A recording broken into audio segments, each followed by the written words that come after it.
देखेंगे तो वो जिस प्रकार की उनकी नेचर थी, जिस प्रकार का केयरिंग एटीट्यूड थी, जिस प्रकार से मल्टीपल ग्रुप्स पे काम करते हुए भी उन्होंने कभी भी किसी ग्रुप को इग्नोर नहीं किया, वो अल्टीमेट था अपने आप में। तो आप भी अच्छे अपलाइन कितने लोग बनना चाहते हैं? पक्का? तो फिर दिमाग से बिजनेस मत कीजिए, दिल से बिजनेस कीजिए। दिल अगर बड़ा है तो फिर बड़ी अपलाइन बन जाएंगे, और दिल अगर छोटा है, कैलकुलेटिव है, ये मेरी बड़ी लाइन है और ये मेरी छोटी लाइन है, तो फिर बड़े अपलाइन नहीं बन सकते। पंडित जी की एक बड़ी फेमस कोटेशन है कि प्यार भरा एक दिल 100 दिमागों से ज्यादा ताकतवर होता है। तो ये पंडित जी को अच्छे अपलाइन बनाया इस बड़े दिल ने। आइडियल क्रॉस लाइन थे पंडित जी, हमेशा अच्छा माहौल बनाने के लिए बात की। एक बार किसी ने पूछा कि पंडित जी आप छत्तीसगढ़ में बहुत जाते हो, वहां तो आपका ग्रुप भी नहीं है, क्यों जाते हो? पंडित जी ने जवाब दिया कि मैं आरसीएम का माहौल पॉजिटिव बनाने के लिए काम कर रहा हूं। जब रायपुर में पॉजिटिव माहौल बनेगा तो उसका असर चंडीगढ़ में भी आएगा।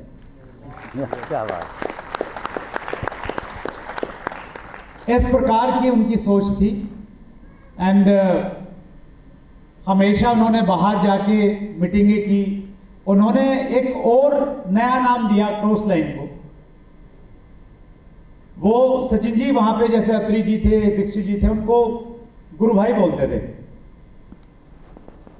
जैसे हम किसी गुरु को फॉलो करते हैं ना, तो वो एक नई टर्म उन्होंने दी। वो आसपास में जितने भी लोगों ने क्लोजली काम किया तो उन सबको बोलते थे पंडित जी आप तो गुरु भाई। तो गुरु भाई आते ही, बोलते ही उसमें एक अलग तरह का भाव पैदा हो जाता है। तो वो एक नई टर्म पंडित जी ने दी, और हमेशा दूसरे प्रोस्पेक्ट को उन्होंने बहुत इज्जत दी, सम्मान दिया।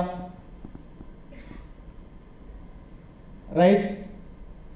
और यहाँ पे जब वो आते थे, हमेशा रत्नेश जी हैं, सचिन जी हैं, सब लोगों को बहुत रिस्पेक्ट, प्यार दिया। एक आइडियल क्रॉस लाइन अगर मैं किसी को देखता हूं तो मैं पंडित जी को उस रूप में देखता हूं। और यहां पे मैं एक चीज और आपसे कहना चाहता हूं। मैं आज रायपुर में आया हूं, और मैंने आप में से किसी के बारे में अगर ये पूछना है कि आप कैसे आदमी हैं, कैसे व्यक्ति हैं, काम सही कर रहे हैं, गलत कर रहे हैं, तो मैं किससे पूछूंगा? मैं अगर आपके अपलाइन से पूछूंगा तो आपके अपलाइन तो शायद आपकी तारीफ करेगी। आपकी डाउनलाइन से पूछूंगा तो डाउनलाइन भी तारीफ करेगी, एडिफाई करेगी। आपका असली चरित्र अगर मैंने पूछना है तो मैं आपकी क्रॉस लाइन से पूछूंगा, और आपकी क्रॉस लाइन आपके बारे में जो कहेगी मैं वही मान के चला जाऊंगा कि आप वैसे व्यक्ति हैं।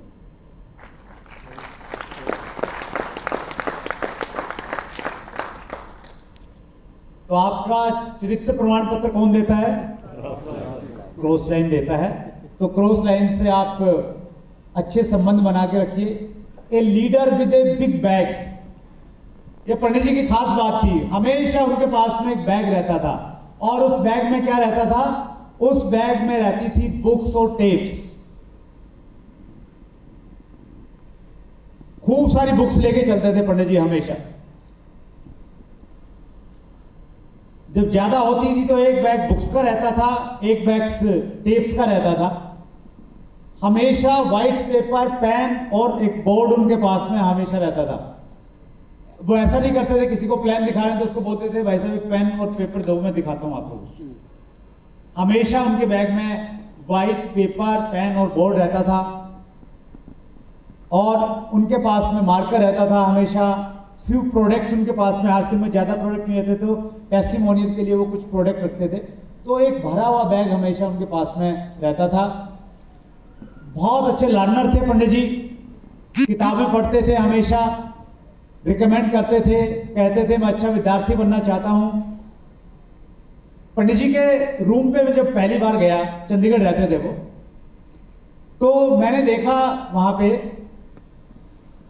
छोटा सा रूम था, एक बेड था उसमें, और उस बेड पे जैसे मैंने एंटर किया तो मैं देखता हूं बेड पे बहुत सारी किताबें रखी हुई हैं।